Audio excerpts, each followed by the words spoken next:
How's it going, everyone? Vlad here, and today we're going to be talking about a topic that has been highly requested on a variety of different platforms when it comes to going from software engineering into the space of industrial automation.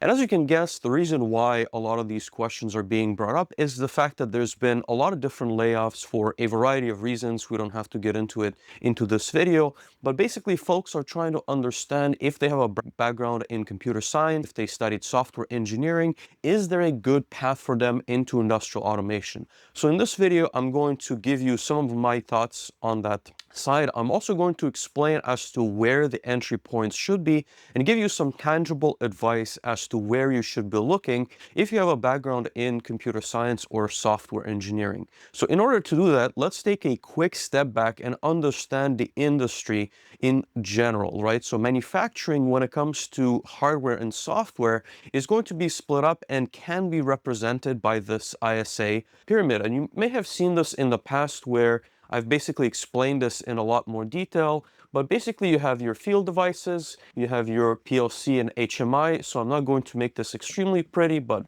PLC and HMI layer. Next, you have SCADA, so supervisory control and data acquisition layer. You have your MES, and you have your ERP systems. And so the reason why I'm drawing out this diagram is because different layers in our industry will require different sets of knowledge, right? And it is definitely possible to learn all of them with time. It is possible to have projects that touch multiple of these layers at one point in time. However, if you're entering the industry, it is important to understand what skill set you need to be competent for those job interviews, but ultimately to perform that specific job. So if you have a software engineering or computer science major, you would be most suited for, I would say, these three layers, right? So ERP, MES, and SCADA. And the reason I say that is the lower you get on the stack, right? So the more you start touching the plant floor, the more you need to understand electrical systems, the more you need to understand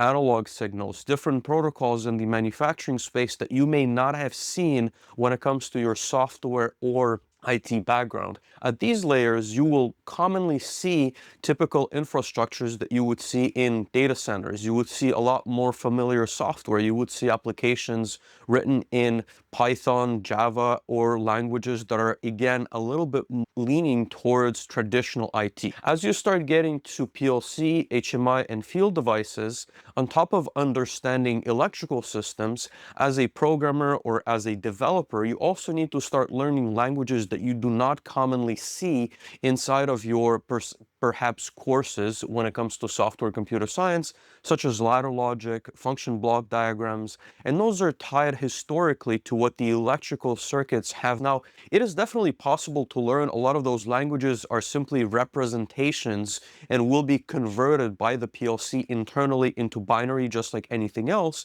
but they're just a little bit, or there is a learning curve to making sure that you grasp them. So if you want an immediate win or you want an immediate entry point, I would definitely recommend looking for jobs at the SCADA layer. So there's going to be a lot of jobs posted for perhaps on Ignition. There's going to be jobs posted on Factory Talk View SC, Factory Talk View ME. So those developments are going to be a little bit more familiar if you're coming from that side. The other divide that I've mentioned a little bit is that you're going to have what's called OT or operational technologies.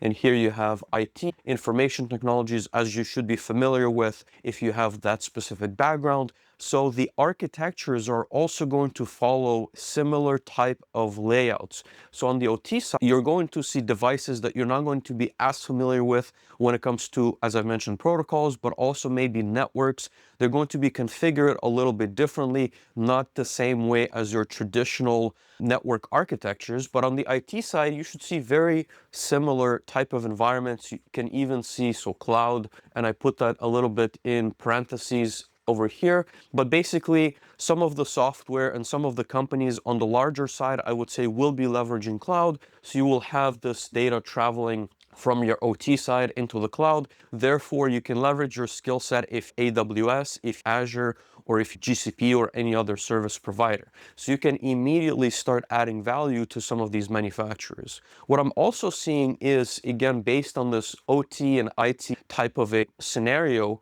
is there's going to be more and more roles for someone who's looking to basically bridge that gap. And a lot of times when engineering directors or directors of ops are hiring for those positions, they're looking for someone with a background and a good understanding of either one so that they can teach them the other side. And so I've seen a lot of instances where, for example, if you're an IT manager or if you have a background in software, you will be brought in with the purpose of trying to basically bridge that gap between IT and OT. So you will be leading some of the projects and not necessarily need an in-depth understanding of the OT side, but just enough to be able to manage some of the deployments, maybe the upgrades, maybe building the infrastructure to the state that it needs to be in 2025. If you have any questions, if you have any other thoughts, then don't hesitate to reach out, leave me a comment, send me an email, or send me a message on LinkedIn.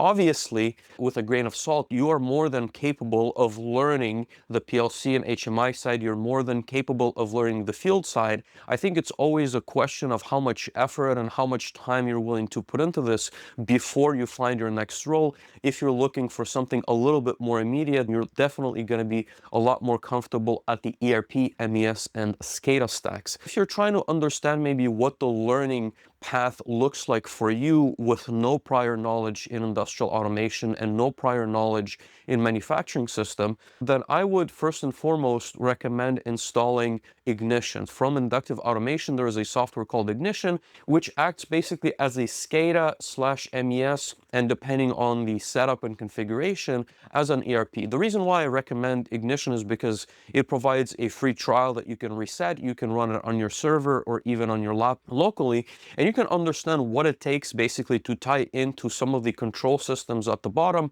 but also how to create different reporting modules, how they're structured, how to pull OE, and you'll get familiar with some of the terminology of manufacturing and then be able to confidently present that during an interview or when speaking with a specific company. If you're looking to get into some of the other layers, again, there's going to be very big players on the ERP side. Of course, that's a little bit less focused on manufacturing. ERPs are going to be present in almost every single business. So if you're looking to learn about that, there's going to be vendors highly specific, with the largest one, of course, being SAP, and there's going to be a lot of different modules. You can also go into consulting with that type of a background. So I know there's quite a few big four consulting groups focused on ERP specifically, and there's going to be some tools at the MES layer. Again, if you're looking to learn Ignition, there's going to be more than enough modules for you to learn in order to be able to confidently present your knowledge at an interview. So I hope that helps. Again, if you have any questions, don't hesitate to reach out, and I'll see you next time.